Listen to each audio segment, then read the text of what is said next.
seleção brasileira apresentou um futebol deprimente contra o Equador. Eu fico em dúvida se tá mais frio aqui agora, porque tá muito frio, ou se foi mais frio o jogo do Brasil na vitória de 1-0 contra o Equador. Faltando menos de 2 anos para a Copa do Mundo de 2026, a constatação sobre a seleção brasileira é desanimadora. Nós somos isso aí mesmo. A seleção brasileira entrou em campo contra o Equador e venceu a partida pelo placar mínimo de 1-0. Apesar da vitória, o desempenho da equipe foi bastante criticado, tanto que alguns torcedores vaiaram a equipe comandada por Dorival Júnior. Veja no vídeo o que a mídia esportiva achou dessa partida. Mas antes, veja o que o técnico Dorival Júnior falou logo após a vitória. Nós não podemos nos esquecer o que vinha acontecendo com a nossa equipe. Às vezes a gente se esquece rapidamente dos fatos, das coisas, mas apenas para que a gente relembre. Nós vínhamos de 4 resultados negativos dentro das eliminatórias. Nós enfrentamos uma equipe que foi batida apenas uma vez nessa competição, justamente para a seleção argentina, na Argentina, e pelo placar de 1-0. Um jogo muito complicado, uma equipe que fez uma boa Copa América, que foi desclassificada nas penalidades pela equipe campeã.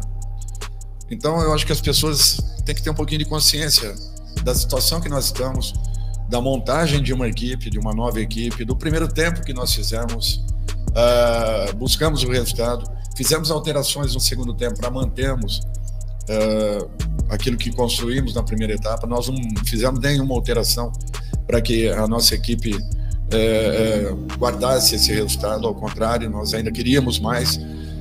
A equipe adversária foi muito competente, porém nós não fomos em momento nenhum nós passamos assim dificuldades dentro da partida. Nós não fomos atacados, a não ser com a posse de bola que eles tiveram, porém nenhuma chance praticamente criada, à exceção do último lance da primeira etapa, onde houve ali um escorregão e nós acabamos sendo surpreendidos com uma ótima saída do Alisson e neutralizando assim a única ação que eles tiveram. Eu acho que tudo é questão de tempo. Nós estamos num momento em que estamos reconstruindo uma equipe. Fizemos um primeiro tempo que, acredito eu, se estendido ali na frente, nós possamos ter uma outra concepção, e no dia de hoje era muito importante que nós vencêssemos. Não importaria ou não importasse a forma como foi, a forma como aconteceu. Apesar da empolgação com a convocação de nomes como Estevão e Luiz Henrique, o comentarista Casagrande se mostrou inconformado com o desempenho da seleção. Olá pessoal, a seleção brasileira apresentou um futebol deprimente contra o Equador. Uma equipe sem criatividade, sem mobilidade, uma equipe que não se impõe de forma alguma, mesmo jogando em casa contra o Equador, como aconteceu contra a Venezuela ano passado. Foi 0-0 em Cuiabá, porque o Brasil não se impôs. Toca muito para o lado e para trás. Apesar de ter 2 jogadores pelo lado incríveis, né, que é o Luiz Henrique e tem o Estevão ainda, e o Vinícius Júnior, eles não se movem, porque o esquema tático do Dorival é de posicionamento. O Pedro se machucou, que era o centroavante titular. Pensei, vai colocar o Endrick como titular, um centroavante, para ter presença diária. Não, ele colocou o Rodrigo. E morreu o jogo com os 2 centroavantes no banco. Eles não entraram em nenhum momento. Um segundo tempo foi totalmente atrás, segurando o resultado de 1-0 contra o Equador. Olha, eu não tenho a mínima expectativa nesse momento que essa seleção volte a jogar bem. Outro que ficou bastante decepcionado com o desempenho da seleção foi justamente o Galvão Bueno. Ele gostou da vitória, mas se mostrou preocupado diante os próximos confrontos. O Dorival teve tempo de trabalhar. Eu gostei muito da convocação. Ele trouxe jogadores jovens, eram poucos jogadores que restavam do fracasso da Copa América. Uma atitude de coragem na convocação, botando alguns jogadores novos para jogar. O Arana firmando ali na lateral esquerda, o André, que acabou sendo o melhor, o jogador em campo, junto com o Bruno Guimarães, tinha o Paquetá. Ele fez a opção pelo Luiz Henrique, podia ter feito pelo Endrick ou pelo Estevão, que acabou entrando depois, mas tinha o Rodrigo, tinha o Vini Júnior. Então, a ideia me parecia boa. O Brasil teve domínio de bola no primeiro tempo, mas não teve velocidade, o momento da decisão. O Vini Júnior decepcionou um pouco. O Rodrigo jogou bem, disse que o André jogou bem, mas faltou alguma coisa.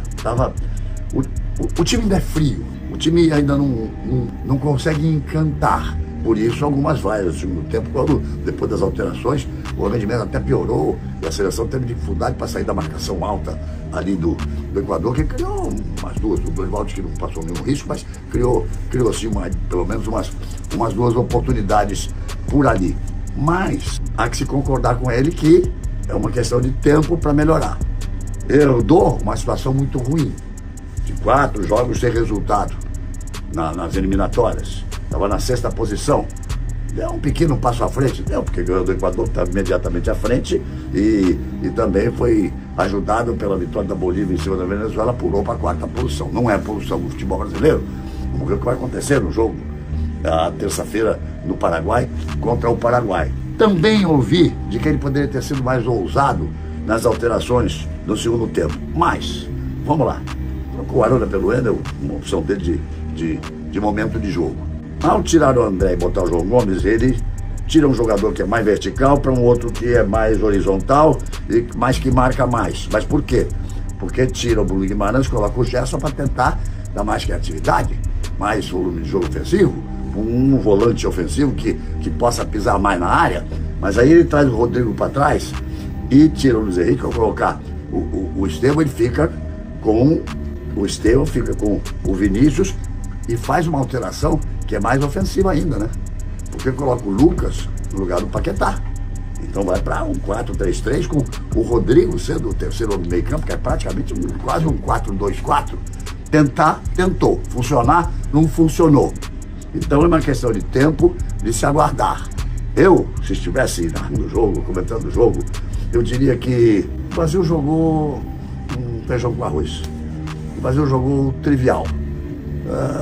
Jogou ali no limite extremo o necessário para conseguir uma vitória, os 3 pontos, quebrar aquela série ruim de derrotas consecutivas, empate depois de derrotas consecutivas, sair da 6ª posição na classificação.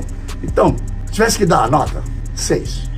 Já o Jorge Igor mandou a real sobre Vinícius Júnior e falou sobre o péssimo momento da seleção brasileira. Mas se o Vinícius é esse cara na seleção brasileira, é muito decepcionante a trajetória dele. Foi muito mal ontem, como já tinha ido mal quase a Copa América inteira, exceto o jogo contra o frágil Paraguai.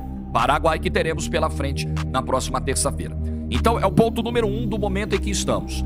Alguns jogadores não rendem com a camisa da seleção brasileira, então a gente não pode só colocar a culpa na comissão técnica se o Vinícius Júnior não consegue ter performance e às vezes até comportamento compatíveis com a seleção brasileira, por exemplo. Então tem jogador que não está rendendo, né? Esse é o caso do Vinícius Júnior e é importante a gente registrar isso. Então esse foi o primeiro tempo do Brasil. O primeiro tempo beleza. O segundo tempo do Brasil é uma lástima. O estádio, eu tava narrando o jogo no YouTube da TNT Sports e repetindo isso no segundo tempo. Gente, o estádio morreu, porque a seleção morreu. O torcedor no primeiro tempo ainda foi lá, Brasil, Brasil, gritou, contagiou, se empolgou com o gol. No segundo tempo o time morre, o torcedor vai responder como? O torcedor fala, caramba, o time parou, o time não quer jogar ou não consegue mais jogar. O time não jogou no segundo tempo, o time nada produziu no segundo tempo. Enfim, o resumo é, o Brasil tinha 2 missões ontem. Tinha que ganhar o jogo, porque a matemática da eliminatória ainda é muito complicada. Então você respira um pouquinho, você vai para o 4º lugar, ultrapassa o próprio Equador, ultrapassa a Venezuela, beleza, você está entre os 4 ali, está mais dentro do que pode se aceitar. Mas ele precisava jogar bem, em virtude de tudo que aconteceu na Copa América. E isso não aconteceu, o Brasil não jogou bem. Essa foi mais uma edição do Fute Resenha. Já que ficou até aqui, dá aquela moral e deixa teu like, comente sobre tudo e veja a super dica do canal. Veja os links na descrição, fique no canal e veja mais vídeos, até a próxima.